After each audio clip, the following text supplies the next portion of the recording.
There's always been a lot of general discussion amongst the One Piece fanbase regarding what makes an Emperor of the Sea. Is it personal power? Is it the amount of territory controlled? Is it public perception? Well, to be perfectly frank with all of you, it's much more petty than all of that, because in reality, it is decided by the number of subscribers that each of these individuals have on their own YouTube channels. So I would implore you to help make this channel an Emperor of the Sea by hitting that gorgeous red button, which will also result in regular One Piece content being uploaded straight into your YouTube feeds. When an individual with overwhelming power threatens you, then the future is set in stone. They're the 4 greatest pirates in the world, and they rule their lands with nothing less than an iron grip. This is true power, and that is the meaning of the 4 Emperors. Hello and welcome to One Piece 101, the series that breaks down everyone and everything within the One Piece world. And today we're going to be getting into an updated video featuring the undisputed most powerful faction within the entire series, the 4 Emperors. The 4 Emperors, also known as the Yonkos, are a collective of pirates who reign over the section of sea known as the New World, which is the second half of the Grand Line and the most volatile area on the planet. And something I should say right from the get-go is despite the fact that the 4 Emperors are referred to as a group, these pirates and their crews all operate as individual parties, meaning that each of the Emperors also see each other as a rival, which is a key idea at play in regards to the world maintaining a sense of balance rather than being plunged into pure anarchy. And as such, these individuals are all immensely powerful in their own right. However, becoming an Emperor of the Sea is about so much more than just raw solo ability, and it has to do with building up a grand force and intelligence network capable of rivaling that of even the world government. And to put that sort of force into immediate context, quite possibly the greatest fear of the world government is the idea of 2 of the 4 emperors forming an alliance, because such an existence would immediately usurp them as the most powerful faction within the One Piece world. But who are these fearsome emperors, you ask? Well, over the course of One Piece there have been a few changes to their makeup here and there, but when they were first introduced to us, they consisted of the following: Edward Newgate, better known as Whitebeard and of course captain of the Whitebeard Pirates, a crew which consisted of a mighty 16 divisions, each of which were a terrifying fighting force of their own, and the combination of which totaled 1,617 people. But in addition to that, there are at least 43 other allied pirate crews that do not officially come under the banner of the Whitebeard Pirates. However, they may as well be considered as such. And very importantly, Whitebeard was the user of the Gura Gura no Mi, the most destructive paramecia type fruit ever showcased, and he himself held the title of the world's strongest man, which makes a lot of sense as he was a key rival to the former pirate king Goldie Roger, and he presents a very strong start to the 4 Emperors. Next up is Charlotte Lin Lin, aka Big Mom, who is captain of the Big Mom Pirates, an absurdly large crew helmed by 3 to 4 sweet commanders, depending on what time frame you're talking about, and sub-commanded by at least 70 other of Big Mom's 85 children. Yeah, you heard that correctly, 85 children. So you could say that Big Mom quite literally gave birth to her own pirate crew. But just as with Whitebeard, there are a wide slew of allied crews and individuals under the banner of Big Mom. As for Lin Lin herself, she is one of the most formidable combatants to have ever existed in this world, capable of killing giants at the tender age of 5 years old, and nigh on invincible in the modern day. In addition to this, she is also the user of the Soru Soru no Mi, a paramecia type fruit that allows her to quite literally manipulate the souls of others as well as herself actually. Now for our 3rd emperor, we have 100 Beast Kaido, the Governor General of the Beast Pirates, which are overseen primarily by a team of 3 all-stars, being King, Queen, and Jack, each of whom have been shown to be exceptionally powerful figures in their own right. But the Beast Pirates have also been said to have at least 20,000 crew members, 500 of which are artificial devil fruit users, and furthermore, this crew has also officially incorporated at least 3 members of the worst generation, being Basil Hawkins, Scratch Manitou, and Diaz Drake. And Kaido himself brings prestige equal to that of his contemporaries, being known as the world's strongest creature, and he may quite literally be unkillable, as demonstrated by his suicide hobby, which involves Kaido finding new and creative ways to attempt to end his life, one of which was jumping off a sky island and landing 10,000 meters onto the hard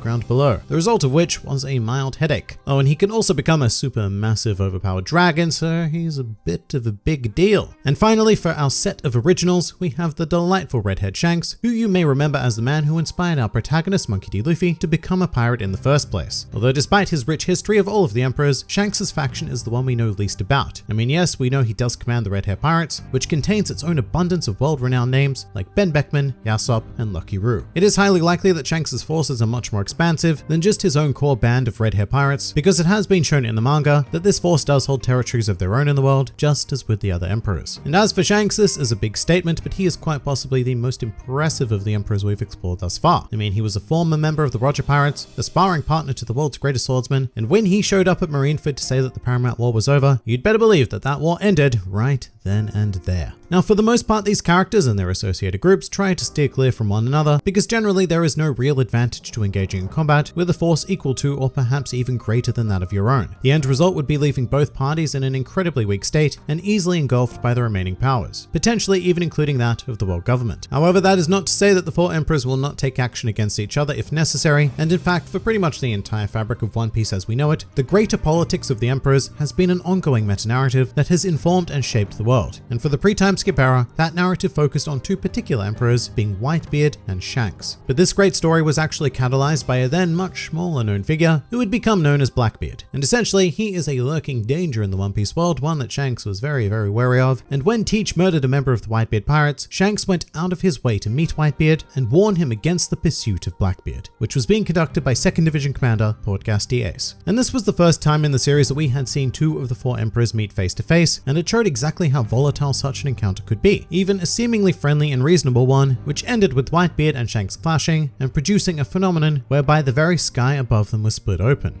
In any case, by this point, a chain of events had been set into motion that would not be stopped, as Blackbeard defeated Ace and handed him over to the world government, which prompted Whitebeard to launch an all-out attack on Marineford in order to save him. And at the time of this recording, this remains the largest conflict ever showcased in One Piece, and quite possibly manga in general, which saw the full force of the Marines, as well as the remaining 7 Warlords of the Sea, gathered together to combat one of the four emperors. And despite a hard-fought battle which would result in the death of not only Ace but the Emperor Whitebeard himself, who was ultimately killed by a very sneaky last-minute Blackbeard, before the war was put to an abrupt halt by Shanks and the Red Hair Pirates making an appearance. But Whitebeard's death would go on to have a profound impact on the world as it left a gigantic power vacuum, showing just how important the balance of the four emperors had been in maintaining a sense of order. And this vacuum would need to be filled immediately, which brings us to the character who would take Whitebeard's place as one of the four emperors, being of course Blackbeard. Now, just to break him down a bit, Blackbeard is now an incredible force in the world who post-time skip commands a mighty armada with his 10 Titanic captains, as well as being known as the first character in the series to hold 2 Devil Fruit abilities, those being the Yami Yami no Mi and the Gura Gura no Mi, which he acquired in an event that I can only describe as somehow from the corpse of Whitebeard. And most notably, Blackbeard was also able to consolidate his position as one of the four emperors through the Payback War, whereby his legion faced off against the remnants of the Whitebeard pirates, led by their 1st Division Commander Marco. And after convincingly defeating them, Blackbeard acquired a large amount of Whitebeard's former territory as a result. So cool, we now have some form of balance again with our new set of emperors. That status quo would not last too long in the grand scheme of things though, thanks to a certain straw hat clad boy, who following the events of the Whole Cake Island arc would be awarded a bounty of 1.5 billion berries, as well as the title of the 5th Emperor of the Sea. Now, to be completely fair to the naysayers for a second, this title was not a completely natural development, and it was something that was effectively bestowed upon Luffy by Big News Morgans, who was the owner of the largest newspaper chain in the One Piece world. However, at the same time, regardless of how it came about, Luffy is indeed the 5th Emperor of this world, despite what anyone will try to say, be that, well, Luffy is actually not strong enough to be an emperor, or no, Luffy is actually an unofficial emperor, because both of those statements are completely false. And I don't want to go too deeply into it, because I have made an entire video on this topic, but strength is not the primary factor in determining an emperor. It has much more to do with their influence on the world, and there is also no such thing as an official emperor title, because it is not granted by any organization. It's not like becoming a warlord of the sea, where some world government power has the jurisdiction to make that decision, and in fact all one really needs to do to gain the emperor title is to have that be the prevailing public opinion. It doesn't matter what the world government thinks or what the other emperors think. All that matters is public perception. And to be frank again, this didn't exactly come out of nowhere, because Luffy is currently the only man in the world to have led an attack on all 3 primary world government institutions, and he has also defeated 3 of the Warlords of the Sea, as well as made allies or acquaintances of 6, one of which has become his direct subordinate. And furthermore, Luffy serves as the figurehead of the Straw Hat Grand Fleet, which comprises over 5,000 members, a force significantly larger than that of the former Whitebeard pirates and their allied crews combined. And this is naming a minuscule amount of the impact that Luffy has had in this world, but just in case there was any doubt remaining in people's minds, it has literally been stated in the manga by the narrator, so no, it was not quoting the newspaper article. It was just a blatant statement that Luffy is now considered the 5th Emperor.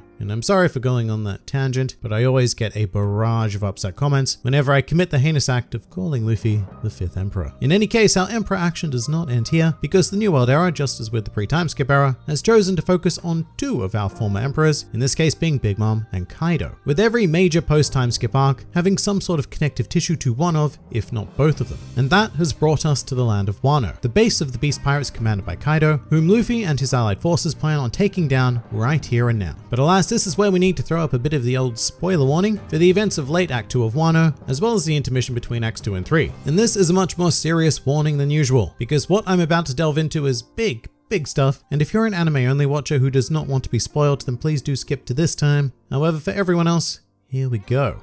As time went on, it became apparent that Wano will not be Kaido-centric alone, as Big Mom also appeared on the island, seeking revenge against Luffy for his actions on Whole Cake Island. And after some amnesia-related shenaniganry, Big Mom would then come face to face with Kaido, a meeting that would mirror that of Shanks and Whitebeard, with the two immediately starting a fight and performing the same sky-splitting phenomenon that we had previously seen in the series. And while it wasn't shown to us, these two would continue their fight throughout the night, although ultimately they came to an agreement to form an alliance, thus bringing all of the world government's worst fears into a cold, hard reality, with that one decision instantly forming the most formidable power that this world has ever seen. However, the Marines are currently left in a bit of an awkward position, as they have started their own crusade against the now abolished warlords of the sea. However, they are taking this threat with the utmost caution, leading to the revelation of the bounties of all of the emperors, including Whitebeard, with Blackbeard sitting at over 2 billion berries, which we already knew. However, Big Mom, Kaido, and Shanks were revealed to be worth over 4 billion berries, whilst Whitebeard himself once commanded a mighty number of over 5 billion. Some more fun facts about the 5 emperors. In one of the Ace novels, the original 4 emperors were stated to each have a particular condition under which they were most fearsome, with Shanks's being when he was enraged, Whitebeard when someone performs a dishonorable or inhumane action, Big Mom when she is in a bad mood, and Kaido is rather simply perpetually terrifying. Of every emperor, including Luffy actually, right now Blackbeard is the only one who has not been confirmed as a user of Gonkora's Haki, which is another nice unique feature in his unkempt cap. And finally, a truly useless fact, of every character who has held the title of emperor in the series, Kaido is currently the only one never to have worn a trademark hat. And that pretty much does it for the 5 emperors. But what do you guys think? Please do leave your thoughts in the comments below, or even join my Discord server. And if you'd like to see more videos like this, then please do check out some of my other content, or even subscribe to the channel for more glorious One Piece business uploaded straight into your YouTube feeds. But for now, this has been the GRANDLINE review, and I'll see you next time.